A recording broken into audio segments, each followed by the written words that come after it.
तो आजकल एक टर्म चल रही है बहुत ज्यादा, लॉ ऑफ अट्रैक्शन, मैनिफेस्टेशन। आप Right. मानते हैं? हाँ बिल्कुल मानता हूँ। तो मेरा सवाल इससे ही रिलेटेड है कि लॉ ऑफ अट्रैक्शन को वेल्थ क्रिएशन में कैसे अप्लाई किया जा सकता है? देखो हिम्मत, इसके अंदर मेरा ये कहना है कि केवल ना लॉ ऑफ अट्रैक्शन, केवल लॉ ऑफ अट्रैक्शन तो पूरा काम नहीं करेगा। इसके अंदर ना अगर आपके पास पूरा ब्लूप्रिंट है और फिर लॉ ऑफ अट्रैक्शन है, तो मुझे लगता है थिंग्स आर अचीवेबल। वहां पर फिर लॉ ऑफ अट्रैक्शन अपना ना बहुत एक विकराल रूप में काम करता है, ऐसा मान लीजिए। इसको इस तरीके से समझते हैं कि लॉ ऑफ अट्रैक्शन ना इग्निशन है, आपको गाड़ी को स्टार्ट करना है, मगर इंजन भी तो चाहिए ना, हमें क्या करना है, पूरा एक सिस्टम चाहिए। तो इग्निशन बहुत जरूरी है, मगर बाकी चीजें भी जरूरी है, जिसमें ब्लूप्रिंट करना क्या है, कैसे करना है, पूरा रोड मैप होना चाहिए हमारे पास, और फिर साथ में लॉ ऑफ अट्रैक्शन है, then I think things are achievable.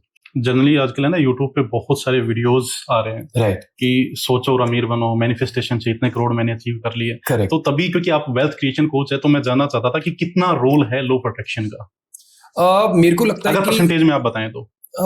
I think अगर किसी का ना टारगेट क्लियर है कि मुझे क्या करना है, कैसे करना है, तो फिर मुझे लगता है कि वहां पे लॉ ऑफ अट्रैक्शन का परसेंटेज में अगर आप मेरे से पूछेंगे तो 50% तक जा सकते हैं। 50% रोल हाँ। लॉ ऑफ अट्रैक्शन का है। करेक्ट। जो बाकी 50% है वो क्या है आपका? बाकी रोड मैप है, ब्लूप्रिंट है, क्या करना है, कैसे करना है, अचीव कैसे करना है, वो सारी चीजें तो देखिए होनी चाहिए, जिसको पूरा बोलते हैं ना फुल प्रूफ प्लान, वो भी होना चाहिए। अब देखिए, मान लीजिए मैं केवल इतना सोच लेता हूँ कि लॉ ऑफ अट्रैक्शन में, या मेरा एक विचार है, I have to achieve 100 crore, example लेते हैं, ठीक है। मगर अचीव करना कैसे है वो ठीक है, फिगर अचीव करनी है, मगर कैसे होगी? अभी मान लो कोई एक छोटा बच्चा है, अपने पिताजी को बोलता है कि मुझे लैम्बोर्गिनी लेनी है, इट्स अ गुड, मतलब ठीक है, टारगेट है भाई, उसके लिए तू करेगा क्या?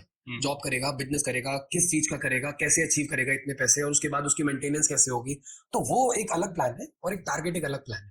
तो लॉ ऑफ अट्रैक्शन काम तो करता है, मगर उसके पीछे फुल प्रूफ प्लान होना ही चाहिए। प्लान होना चाहिए। मैं आपको बताता हूँ एक छोटा सा किस्सा। या जब मैं 12th क्लास में गया था, तो 12th क्लास में बिल्कुल, मतलब मेरे माइंड में बिल्कुल सेट था कि मुझे ना 12th क्लास को टॉप करना है, पूरे बोर्ड को टॉप करना है। तो बिल्कुल मेरा माइंडसेट क्लियर था जी। मैंने प्लान भी बना लिया था कि मुझे डेली क्या क्या क्या क्या एक्शन लेने हैं, मैं हर दिन उसको विजुअलाइज भी करता था।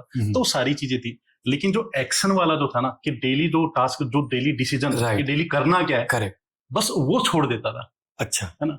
तो मुझे ये लगता है कि आपका माइंडसेट क्लियर हो, आपकी प्लानिंग क्लियर हो, लेकिन जो डेली का आपका टारगेट है, हाँ, वो आप जब तक नहीं करेंगे तब तक लॉ ऑफ अट्रैक्शन काम नहीं करेगा। मतलब एक्शन भी बहुत ज्यादा इंपॉर्टेंट रोल प्ले करता है। आपको क्या लगता है? या मैं इस बात से पूरी तरह एग्री करता हूँ, और वो एक्शन प्लान्ड होना चाहिए पहले से। What is to be done, how is to be done, when is to be done, ये अगर किसी को पता है, तो मुझे लगता है कि थिंग्स आर अचीवेबल। फिर लॉ ऑफ अट्रैक्शन जो काम करता है उसके ऊपर एक ऑरा की तरह, फिर मुझे लगता है थिंग्स आर अचीवेबल।